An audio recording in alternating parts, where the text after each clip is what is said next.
বিসমিল্লাহির রহমানির রহিম। সম্মানিত দর্শক বন্ধুরা, এটা একটা 4080 ক্লাস এইচ 2 স্টেপ অ্যাম্পলিফায়ারের ট্রান্সফরমার, পাওয়ার ট্রান্সফরমার বা স্টেপ ডাউন ট্রান্সফরমার। তো আমাদের অনেক ভাইদের মনে কিন্তু প্রশ্ন জাগে যে এই ট্রান্সফরমারগুলো কত এম্পিয়ারের হয়ে থাকে। ভোল্ট তো আমরা সবাই জানি যে 110 0 110 বা 55 0 55 হাই ভোল্ট এবং লো ভোল্ট থাকে। যেহেতু এটা 2 স্টেপ অ্যাম্পলিফায়ার, সেক্ষেত্রে 2টা স্টেপে ভোল্টেজ থাকবে। তো এখন কথা হচ্ছে, তো এটা 2 স্টেপ অ্যাম্পলিফায়ার যদি হয়ে থাকে বা 2টা ভোল্টেজ যদি হয়ে থাকে, আচ্ছা ভোল্টেজ তো আমরা জানি, অ্যাম্পিয়ারটা আসলে কেন জানি না বা কীভাবে কি একটু যদি জানা যেত আসলে সকলের জন্য উপকার হতো, বিশেষ করে যারা না জানি তাদের জন্য। যারা জানি ভাই তাদের বিষয়ে কোনো কথা নাই, যারা না জানি তারা। তো সাধারণত ভোল্টেজ অ্যাম্পিয়ার সম্পর্কে একটু কথা বলে নিই। আমি আমার জ্ঞান থেকে বলছি ভাই, জানার শেষ নেই, জ্ঞানেরও কিন্তু শেষ নেই, ঠিক আছে? তো আমি যেভাবে জানি বুঝি সেখান থেকে আপনাদের শেয়ার করতেছি। যদি কারো ভালো না লাগে আমাকে ইগনোর করে চলে যান, আলহামদুলিল্লাহ। ব্যাস, এখন কথা হচ্ছে, এই যে ট্রান্সফরমারটা দেখতে পাচ্ছেন, এই ট্রান্সফরমারটার ওয়েটটা আমি যদিও মাপিনি, তবে আনুমানিক প্রায় 10 কেজি তো জেনুইন হবে আশা রাখি, প্লাস হতে পারে, মাপি নাই। তো যাই হোক, ভোল্টেজ অ্যাম্পিয়ার এটা আমরা বুঝি, ওয়াটও বুঝি, তাহলে কোনভাবে কি সেটা একটু বলি। প্রথম কথা হচ্ছে, একটা ট্রান্সফরমারের ভোল্টেজটা না বুঝলাম যে প্যাচ যত বেশি দিব তত বেশি ভোল্টেজ ইনপুট দিতে পারবো, প্যাচ যত আউটপুটে তত প্যাচ বেশি দিব তত ভোল্টেজ বের হবে। তার মানে প্যাচ বেশি দিলে ভোল্টেজ বেশি কাউন্ট হবে এবং এটা স্টেপ আপ এবং স্টেপ ডাউন হিসাবে, ঠিক আছে? কিন্তু অ্যাম্পিয়ারটা কিভাবে বুঝবো বন্ধুরা? অ্যাম্পিয়ারটা তৈরি হয় হচ্ছে বিশেষ করে 2টা গুণের উপরে। 3টা গুণ ধরা যায়, কারণ কারেন্টের ভোল্টেজও তো প্রয়োজন, আপনার ভোল্টেজটা তো লাগবে, ওটা বাদ দিই, জাস্ট ট্রান্সফরমার বিষয় বলি। এটা 2টা বিষয়ের উপর হচ্ছে মেইন ডিপেন্ড করে হচ্ছে আপনার অ্যাম্পিয়ারটা তৈরি হয়। তারের ওয়্যার গেজ, প্রথমত বলি, তারের ওয়্যার গেজ মানে কত মোটা কত চিকুন। যত চিকুন হবে তত অ্যাম্পিয়ার কম বের হবে, যত মোটা হবে তত অ্যাম্পিয়ার বেশি বের হবে। এখন কথা হচ্ছে, আমি মোটা তার দিলেই কি শুধু অ্যাম্পিয়ার হবে? ব্যাপারটা ওরকম না, কিন্তু এটাকে রাখতে হবে। যেমন এখানে এই যে কোডটা দেখতে পাচ্ছেন, ভালো মানের কোড। তো ভালো মানের কোর বা 1 নম্বর কোর ধরলাম। তো এখানে এই কোরটার ওইটা তো 2.5 থেকে 3 কেজি হবে আনুমানিক। এখন কথা হচ্ছে, এইখানে যদি ইচ্ছে করা হয় 18 নম্বর তার পেঁচানো যাবে, প্রাইমারিতে 18 নম্বর তার লিগালে পেঁচানো যাবে। তো 220 ভোল্টের জন্য 18 নম্বর তার পেঁচানোর পরে আমি এখান থেকে মনে করুন 70 ভোল্ট বের করবো, 20 এম্পিয়ার। কোনো রকমের একটু ফাঁকা আছে, মোটামুটি গাদায় আমি ওই এম্পিয়ার রেটিংয়ে তার দিলাম, 18 নম্বর তার আর 14 নম্বর তার। এখন কথা হচ্ছে, এইখান থেকে ধরুন আমি আশা করলাম এটা সর্বোচ্চ 1500 ওয়াট লোড দেবে। সত্য কথা বলতে কি 1500 ওয়াট লোড নেবে না। কেন নেবে না প্রশ্ন?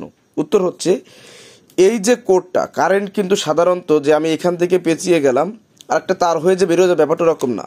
প্রাইমারি কয়েলে এখানে একটা ওয়াট উৎপন্ন করবে, এটা ম্যাগনেটিক ফিল্ড ইফেক্ট তৈরি হবে।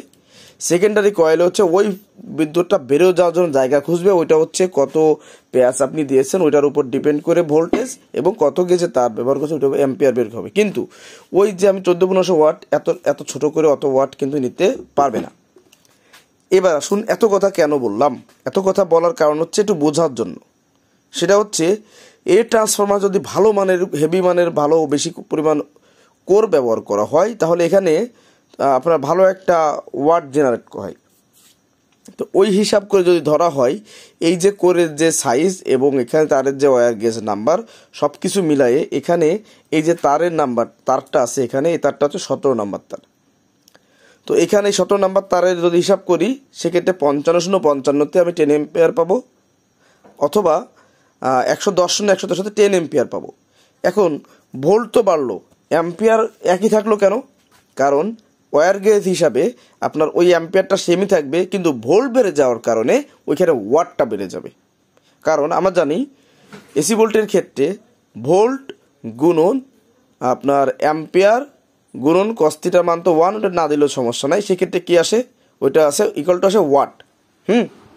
তো আসুন আপনাদেরকে আজকে দেখাবো এটা কত এম্পিয়ারের তার আর মানে ট্রান্সফরমার এবং কত গেজের তার থাকে। তবে আগেই বলে নিন, যারা এর থেকে ভালো জানেন ইগনোর করতে পারেন, অথবা আমাকে বলতে পারেন যে জুয়েল ভাই ব্যাপারটা এরকম না এরকম ইত্যাদি। তো চলুন, তো ট্রান্সফরমার যদি পুড়ে যায় সেক্ষেত্রে একটা বিষয়, আর যদি না পুড়ে যায় সেক্ষেত্রে 8টা বিষয়। তো এটা তো পুড়ে নাই, ভালো আছে।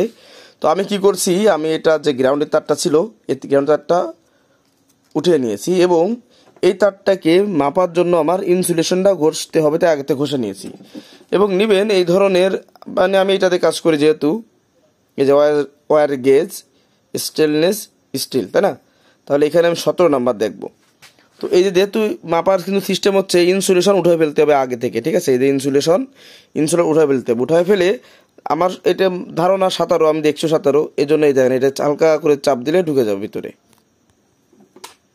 বের হয়ে গেল। মানে এটাকে হালকা আলতো করে চাপ দিলে যদি ঢুকে যায় এর ভিতরে, আসলে এক হাত তো, হ্যাঁ এটা ঢুকে গেছে, তার মানে এটা 17 নাম্বার তার। এখন এখানে যদি আমি 17 নাম্বারের পরিবর্তে, এই 17 নাম্বার পরিবর্তে আমি যদি এখানে 16 নাম্বারের সিলেক্ট করি, দেখুন এই যে 20, 21, 17, 16, তাহলে এটা কিন্তু ইজিভাবে চলে গেছে। দেখুন এই যে 16 ভিতরে ইজিভাবে যাচ্ছে, আসছে খুব ইজি। তার মানে এটা অবশ্যই 16, কারণ 17 একটু বেঁধে যাচ্ছে, তার মানে এটা। তবে অবশ্যই কিন্তু এই ওয়্যার গেজ দেখার সময় আপনার ইনসুলেশন উঠায় নেবেন, না হয় কিন্তু বুঝতে পারবেন না। তাহলে এখানে 17 নাম্বার ইকুয়াল টু যদি আমরা ধরি, এখানে RMS অ্যাম্পিয়ার পাবো আমি এভারেজ 10 এম্পিয়ারকে যদি আমি প্রোগ্রাম ওয়াটে নিয়ে অর্থাৎ ডাবল করি, সেক্ষেত্রে আমার আসবে কত? 20 এম্পিয়ার। তো এটা 20 এম্পিয়ার লোড নেওয়া যাবে, বলতেছে না এটা 20 এম্পিয়ার পিওর, কিন্তু 20 এম্পিয়ার লোড নেওয়া যাবে, এমনকি তার থেকে বেশিও যাবে, সামান্য বেশি। সর্বোচ্চ হয়তো 25 এম্পিয়ার যদি এর থেকে লোড নিই, টিকবে না। তো অ্যাভারেজ 20 এম্পিয়ার যদি আপনি সর্বোচ্চ লোড নেন, এটা টিকবে বলে আশা করা যাচ্ছে। এখন টিকবে কি টিকবে না উপরওয়ালাই ভালো জানে, কিন্তু হিসাব যেটা বলে। তো তাহলে আপনারা আজকে দেখালাম, কিন্তু কথা হচ্ছে এটার প্রাইমারি তারটা আমি জানি না যদিও, কিন্তু অবশ্যই যে কোম্পানি তৈরি করছে এইটার ওয়াটের উপর ডিপেন্ড করেই এর প্রাইমারি কয়েলটা বাঁধিছে। তো যেহেতু খোলা নাই দেখাতে পারলাম না। আশা করি আপনারা ভিডিও দেখে উপকৃত হয়েছেন, ঠিক আছে?